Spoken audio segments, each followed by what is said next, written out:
Hey everybody, welcome back. Today we're going to be talking about our 2012 Ram. We have just about 352,000 miles on this thing now. Everybody's been asking how many miles are on it currently, and that's what we're at.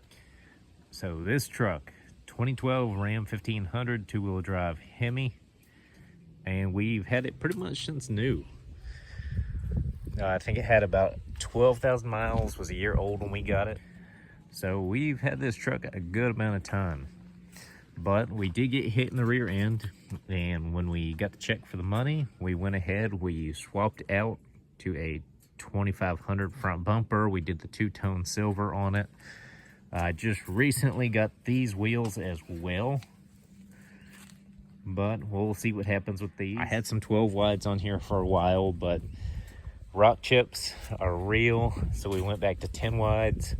So we are currently running a 20x10 with a 295 5520. Just a leveling lift, two-wheel drive, no rubbing or anything. Fits perfect. And if you see, they're just about flush with the fender flares there. Went ahead and changed out the headlights to make them look like kind of the newer body style, as well as the tail lights. Blacked them out. But we've been rocking this truck since about 2012, 2013, somewhere in that range.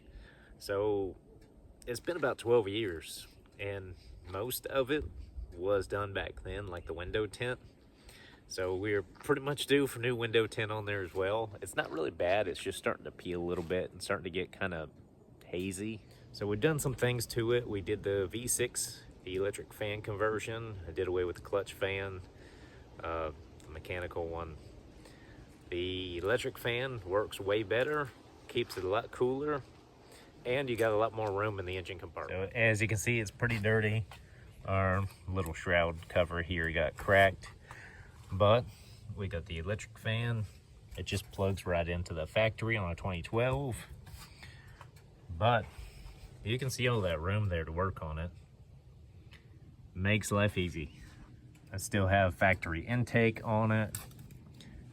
Battery, probably need to redo that battery too soon, since it is 4 years old. But that's pretty much how this truck goes. I mean, everything we do, it doesn't really have any issues with it. It tends to last a while. I mean, when the battery's 4 years old, that's kind of crazy. And a lot of people have asked about the 2500 front bumper. All we did was cut up the brackets, mesh them together between the 2500 and 1500 and make it work. It just bolts in just like the tow hooks. They are actually compatible with like a 3rd gen 2500. So the bumper mounts for this, for the 4th gen 2500, are pretty much identical to the 3rd gen 2500s. So that's how that works. But overall, I mean, we got a couple door dings. You can see that one there. There's a tiny one there, and then we got a big one back here. But, I mean, for the age of it, what it is, it's really not bad considering. So, like I said, we do have about 352,000 miles on this thing. It's been a champ. As far as maintenance on it, mostly just oil changes, transmission service. We need to do the transmission service again, actually. It's been a little while. But in all this mileage, we redid the engine at, I think, 250,000. We did the transmission at 230,000. So we got about 100,000 miles on a rebuilt engine transmission. It's been a champ, no issues. And keep in mind, about the last 10,000 miles of this truck, we've been hauling cars back and forth between here and Florida. I think really the biggest issue that comes up is random oil leaks. Intake gaskets, rear main seal, the usual stuff. Just keeping on top of those, keep oil in it, keep the oil changed, and they last. So with that being said, I'm trying to figure out how to redo this truck and taking the time away from needing it to actually have the chance to redo it. I want to redo the headliner, put interior in it, update the interior a little bit, kind of just give it a nice refresh. So with that being said, if you've been following the channel for a little while, our 2008, I think it's Inferno Red 4.7 Ram 1500. Should be coming back this December, January, which we'll probably do a quick paint job on that, clean it up a little bit, tint it out, do the usuals, start driving that for a little while, and fix this thing up. Could be a pretty good plan right there. Literally everything I hate about this truck is just minor cosmetic issues that have happened over time. I'm not the biggest fan of the tan two-tone interior anymore. Our headliner got ruined thanks to a bottle of soda exploding in there. So that needs to be redone. But I think I'm just going to take it to straight black inside like our 5th gen is. Actually, I'll probably two-tone it with a navy color now that I think about it, just to kind of accent it a little bit. If you've seen the Ram Rebel seats, how they're two-tone with the black and red, but black and navy, or vice versa, flipped around. Navy where the black is, black where the navy is. As far as wear, we have these nice all-weather floor mats.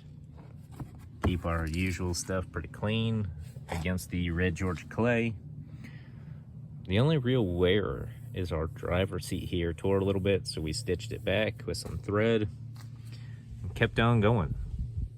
But this is what I was telling you about the two-tone with the tan. I have new seat foams to put in here too, so we'll be doing that one day.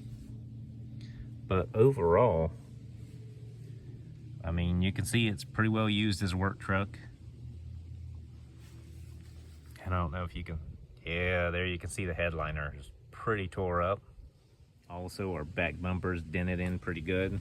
You can see how far the exhaust sticks out there versus on this side. But it happens. And then in here, we need to redo our bed liner too. It's definitely seen better days in the past 12 years. You got ratchet straps, cardboard boxes that need to go to the trash. But you can see overall, this bed liner held up pretty good. But a second coat, scuff it up, respray it, make it look like new again. Our tonneau cover, definitely seen better days. Not sure why, but it caved in the middle up there. And then all our rubber is just kind of hanging off in different spots. Things like that.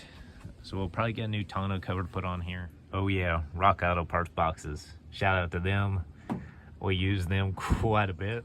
But at the end of the day, I pretty much use this truck for anything. You know, we do construction, remodeling, working on cars, hauling cars around, hauling boats, for fun activities. This is pretty much the workhorse right now. We did end up selling our Duramax, but that's because this proved to be better in every way, including, as you can see, our abandoned bar back here. We've got some windows in it. We've been doing some work in it, but little by little, we got a lot going on right now. Unrelated, but we do have our Chrysler 300 in here getting some work done on it. So as you can see, the 300 is getting ready for paint. We got that going on.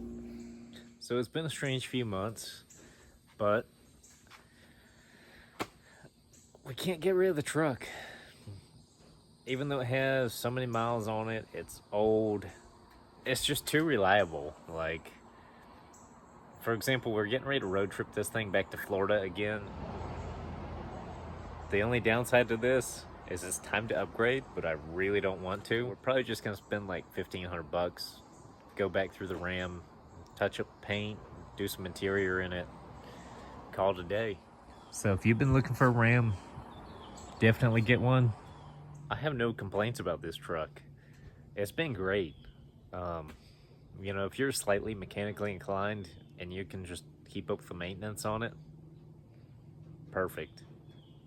I think all my personal complaints about it are just because to do with its age and wear. Aesthetics like window tint, the seats being a little bit torn. This was really my first venture into like a normal, not massively lifted 4x4 diesel truck, and it's been good. Better than a Duramax was. But as far as maintenance on here, to give you some real world perspective, once you do that fan conversion, look at how much space you have up in here.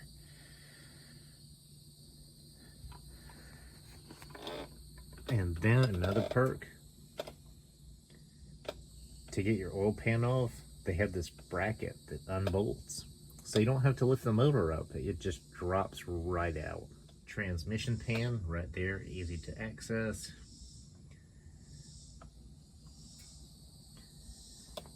All pretty easy. The only pain in the butt is your oil filter is right above your rack and pinion.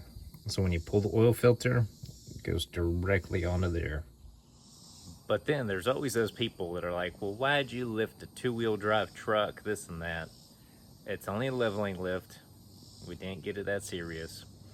And two, the leveling lift, you can actually get under there, change the oil without having to put it on a jack, a lift, anything. You can just roll right under, change the oil in it, transmission fluid, whatever you need to do, right there. All right, so that's all for today's video. And that's the story on our 2012 Dodge Ram, 352,000 miles on it.